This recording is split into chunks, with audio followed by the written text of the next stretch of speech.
জীবনের অর্থ কি? আপনার জন্ম হয়েছিল বস্ত্রহীনতার মধ্যে দিয়ে এবং আপনার মৃত্যু হবে বস্ত্রহীনতার মধ্যে দিয়ে।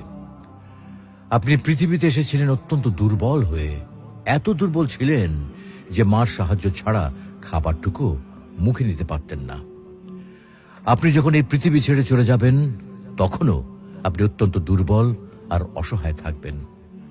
তখন আপনার কাফনের কাপড়টুকু আপনি নিজে পরতে পারবেন না, আরেকজন আপনাকে তা পরিয়ে দেবে। যখন আপনি এই পৃথিবীতে এসেছিলেন তখন আপনার অর্থ সম্পদ কিছুই ছিল না। যখন আপনি এই পৃথিবী ছেড়ে চলে যাবেন তখনও আপনার অর্থ সম্পদ কিছুই থাকবে না।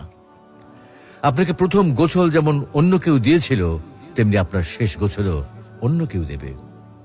আপনি যেমন পৃথিবীতে একা এসেছিলেন, ঠিক তেমনি ভাবে আপনাকে পৃথিবী থেকে একাই চলে যেতে হবে। আপনার সঙ্গে আপনার প্রিয়জন কেউ যাবেন না।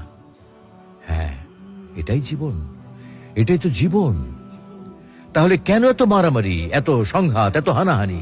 কেন এত বিদ্বেষ? কেন এত হিংসা? কেন এত বেইমানি? তাই সকলের প্রতি দয়াশীল হন, সকলকে আপন করে নিন এই ক্ষণিকের যাত্রায়। জীবন খুবই সংক্ষিপ্ত, সুতরাং জীবনকে মহৎ কাজে উৎসর্গ করুন। সর্বদাই নিজের ও মানুষের কল্যাণ করুন, অনর্থক কাজ থেকে নিজেকে বিরত রাখুন। তাহলে আল্লাহ রাব্বুল আলামিনও পরকালে আপনার কল্যাণ করবেন। পরিশেষে পবিত্র আল কোরআনুল করিমের এই আয়াতটির অর্থ গভীরভাবে অনুধাবন করুন আর ভাবতে থাকুন, মহান আল্লাহ রাব্বুল আলামিন আপনাকে লক্ষ্য করে কি বলছেন। হে ঈমানদারগণ, তোমাদের ধন সম্পদ ও সন্তান সন্ততি যেন তোমাদেরকে আল্লাহর স্মরণ থেকে গাফেল না করে, আর যারা এ কারণে গাফেল হয় তারাই তো ক্ষতিগ্রস্ত। আমি তোমাদেরকে যে রিজিক দিয়েছি তা থেকে মৃত্যু আসার পূর্বে ব্যয় করো, অন্যথায় সে বলবে, হে আমার পালনকর্তা, আমাকে আরো কিছুকাল অবকাশ দিলেন না কেন? তাহলে আমি সাদকা করতাম এবং সৎকর্মীদের অন্তর্ভুক্ত হতাম।